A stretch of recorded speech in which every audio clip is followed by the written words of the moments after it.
Oi pessoal, boa noite.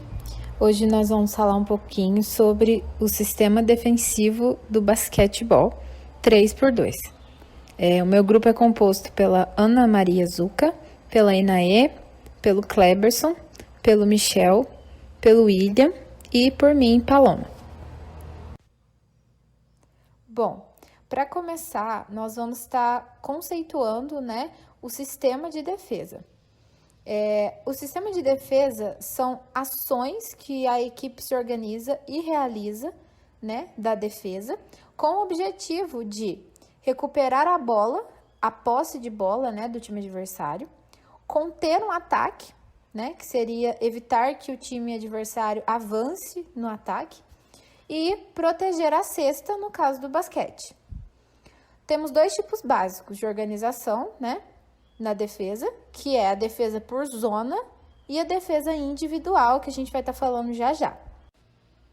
No basquete, também é comum a utilização do sistema misto, de defesa, que seria o individual e o por zona ao mesmo tempo, que a gente também vai estar falando daqui um pouco. A organização defensiva é, acima de tudo, uma questão de defender com lucidez. Aquilo que se deve fundamentalmente procurar é fechar os espaços e, assim, condicionar os adversários.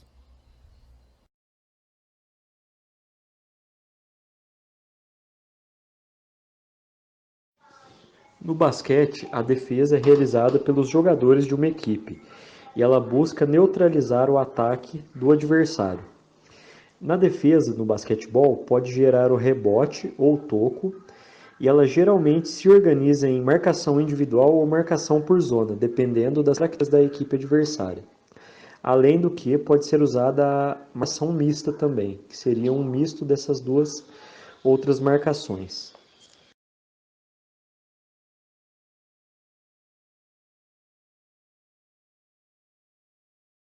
Bom, pessoal, como foi falado no slide anterior, existe alguns tipos de sistemas de defesa e de marcação.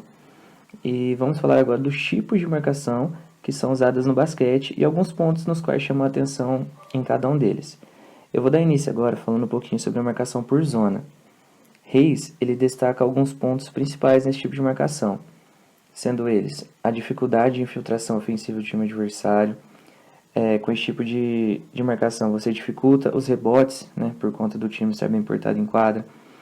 Você facilita os rebotes defensivos. Com esse tipo de marcação, ela consegue viabilizar os contra-ataques e a recomposição da defesa. E, por fim, diminuir o número de faltas.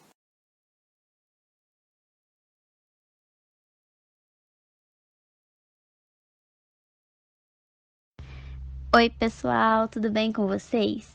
Eu vou estar dando continuidade agora nas zonas de marcações e eu vou falar um pouquinho sobre a marcação individual. Bom, o objetivo desse tipo de marcação é impedir o atacante de pontuar. Nele, cada atleta fica responsável por acompanhar, marcar um jogador em quadra. E, normalmente, para definir qual jogador deve ser marcado por cada defensor, é levado em consideração as posições dos atletas no time e também a sua altura, já que os atletas mais baixos tendem a ter dificuldades em parar adversários altos e fortes, e os mais altos podem se complicar com a agilidade dos menores. Ela é também mais eficiente do que a marcação por zona, porém ela leva um número maior de faltas, por questões de ter um contato físico maior dos marcadores com os atacantes. Portanto, mesmo ela tendo esse nome de marcação individual, é válido destacar que esse trabalho continua sendo coletivo para garantir que a equipe consiga neutralizar o adversário, mesmo quando as movimentações em quadra provocarem trocas na marcação.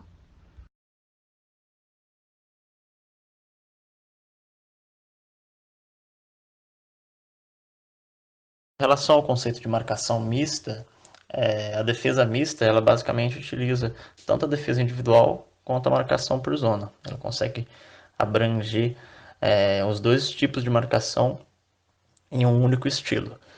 Ela é utilizada, na maior parte das vezes, quando existe um desnível entre os jogadores de determinada equipe em relação à pontuação, porque alguns jogadores eles são bem mais pontuadores do que outros jogadores do próprio time. Às vezes, em determinadas partidas, aquele jogador já fez muitos pontos.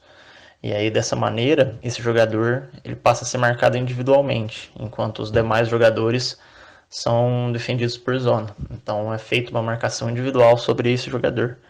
Existem outras maneiras também de fazer esse tipo de marcação, mas a mais comum é essa. Quando um jogador ele acaba se destacando em uma equipe, aí é feita uma marcação individual sobre esse jogador e os demais jogadores da equipe dele são marcados por zona.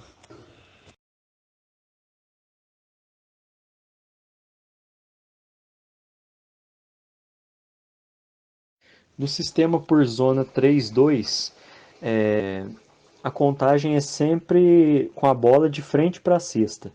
Então são duas linhas, uma com 3 jogadores e uma com 2. E o aspecto principal na marcação por zona é a movimentação da bola no jogo. Como que seria a armação nesse sistema? A primeira linha, protegendo a mais próximo da linha de 3 pontos, a gente colocaria um armador, um ala armador e um ala. E dentro do garrafão, os dois maiores jogadores do time, o ala pivô e o pivô.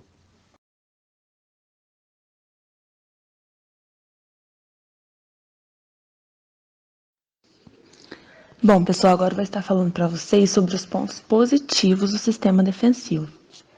Entre as variações, cita-se a marcação por zona 3x2, ou seja, ela é utilizada quando a equipe defensiva é eficiente nos rebotes, com bons e altos pivôs.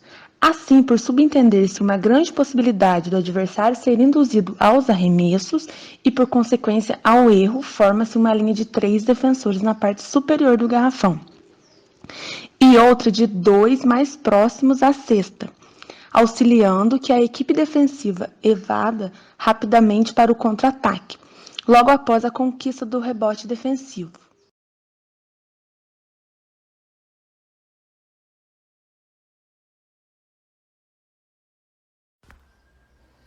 Bom, pessoal, eu vou falar um pouco sobre os contras, né? Os pontos negativos desse sistema de defesa 3x2.